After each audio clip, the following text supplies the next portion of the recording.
Probably still to this day the best competition that I've ever had. And oh my God, he goes blue. He's just 18 years of age. I was a pretty bad loser. Wins were pretty hard to come by also. Having two older brothers that were also really good athletes, one 3 years older than me and then one 6 years older than me. I think losing is such an important thing also as an athlete. It made me increase the level of play. I'm most likely never going to get that kind of feeling with anything after sports, so I'm trying to really enjoy it as much as I can while I have it. There has never been a better pole vault competition in terms of sheer numbers at the top in the world ever. And oh my God, he goes blue. 6 meters and 5 centimeters. It's those kind of moments that make everything worth it to you. I always believed that I could do all this and that I can be in this situation.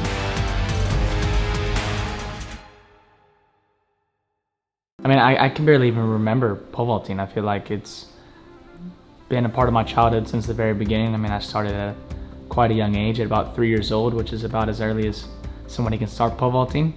And I started just in my backyard, and you know, of course I know that pole vaulting is kind of a little bit of a niche sport and niche event, but for me it was just the most normal thing in the world. And I had the entire setup in my backyard. Took jumps, whether it was before school, after school, just all the time basically. But you know, it was a huge part of who I was, and you know, what made me to be what I am today. It was a very sporty family and sporty neighborhood also, so we were always getting ourselves into pretty much any game that was ball related, I guess. And a lot of baseball for sure. You know, my brother of course was a very good baseball player, getting drafted by the Mets. We were always getting ourselves into something, and I mean, I don't think there was really a day where we weren't playing a sport to some degree. I was a pretty bad loser. Wins were pretty hard to come by also. Having two older brothers that were also really good athletes, one 3 years older than me and then one 6 years older than me. So finding wins in the household was pretty tough. So they would beat up on me quite a bit in that kind of sense, as far as when we were playing sports. I think losing is such an important thing also as an athlete. You know, growing up around two older brothers that were pretty much better than me at everything, even though maybe I wasn't getting the victories in what we were doing from the beginning, it made me increase the level of play, and no matter what we were doing, because I had to be able to hang.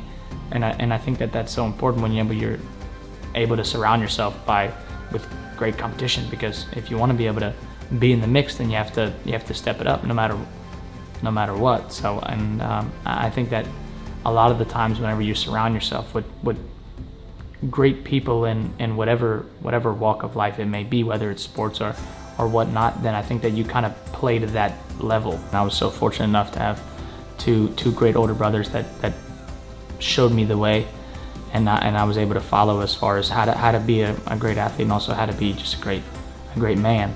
That was so important for me as far as my development and my upbringing.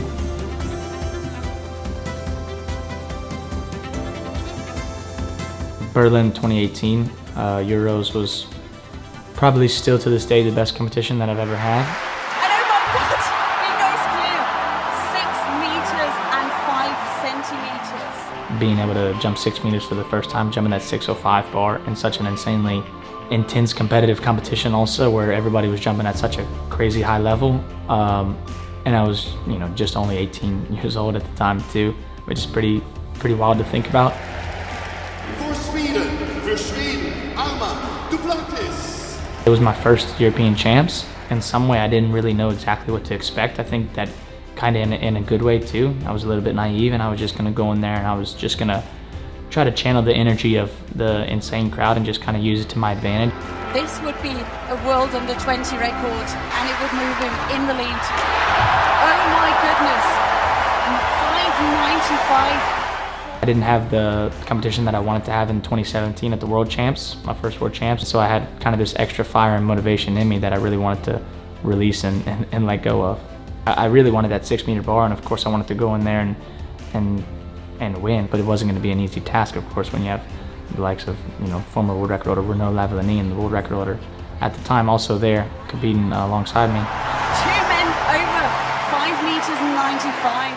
The main focus was just trying to win, And if I was able to secure the victory and win, anything after that wasn't even really in the cards, I guess, as far as mentally. But I really wanted to make 6 meters. Now going for that magical barrier of 6 meters, and he clears it. Absolutely ecstatic there. He cannot believe it. His dad, what a performance. Timur Morgonov had one failure at 5.95 and is now attempting 6 meters. With Timur clearing 6 meters also on the first attempt, we were tied for first. I had to make 6:05 just to take the sole lead. What a competition this pole vault is shaping up to be. There has never been a better pole vault competition in terms of sheer numbers at the top in the world ever. For me, I wasn't even really thinking about the bar itself and what it was in a way. I was just trying to clear the next bar to try to take home the gold, and I was able to do that, and it was super high and super sick. And oh my God, he goes clear. 6 meters and 5 centimeters. He's just 18 years of age. He can't believe it himself. I can't believe Who it. can 3 world junior records in quick succession in one competition. And he's Absolutely sensational. just bettered his own record there by 12 centimeters. Yeah, it was my first senior medal. No, it was surreal.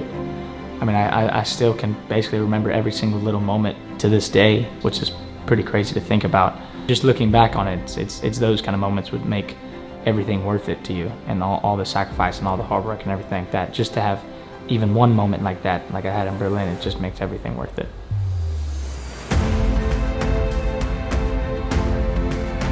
I mean, I think breaking the world record is pretty tough to beat. When I jumped 6:17 for the first time in Poland, in Torun, I hadn't had a moment like that since Berlin, honestly. I think that's how big the Euros was for me in 2018.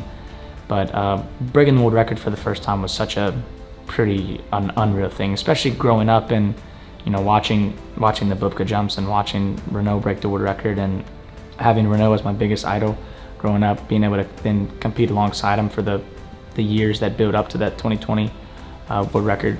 You kind of dream about that moment as an athlete for such a long time, and then when it actually happens, it just actually happens, and it's hard to believe that it's actually real in the moment. And I just remember clearing the bar, and it was almost like it really doesn't even feel like a real moment, like it's absolute euphoric type of experience. Yeah, probably the craziest one, honestly. I went to China and Xiamen in that first competition with something to prove to myself. Everything just kind of set up to where I could do it. I mean, it was a fantastic track, one that I've never been on. Great stadium. We were fortunate enough with the wind to where we weren't really bothered by that. But and then the crowd was there, so we had a lot of good energy in the stadium also. So everything just kind of fell into place for me to jump really high, and I was able to get over that 624 bar. So they always give you a little bit different things, I guess, in a way, but then they always feel surreal when they happen. It's hard to understand it in the moment. You just kind of go crazy, and I just start kind of screaming and stuff. It just it's weird. I don't really know how to explain it, but it almost never feels fully real in some way. If I'm running really well and I have a lot of energy and speed through the takeoff, and I'm using a very stiff pole, then I feel like when I catch the wave and I catch that timing of the pole, then it just launches me up into the air. It's like, yeah, kind of flying from like a catapult. I don't know a feeling like it. I mean, I've done, you know, I haven't like skydived or anything, but I've done stuff where you jump off like a building or something like that onto like a mat or in the water or something like that, and it doesn't compare. It's not the same type of feeling as the flying that we do in pole vaulting. It's so much more. It's a lot more controlled in some way, but it's such a empowering feeling, and it's so cool. I don't really know how to explain it, but I know that I'm most likely never gonna get that kind of feeling with anything after sports. So I'm trying to really enjoy it as much as I can while I have it, and while I'm so good at something. I was always a super crazy big dreamer, and I always envisioned myself being in the situation that I'm in today. And I always believed that I could be the best in the world at pole vaulting, and I always believed that I could be Olympic champion, world champion, European champion, and all these unbelievable titles.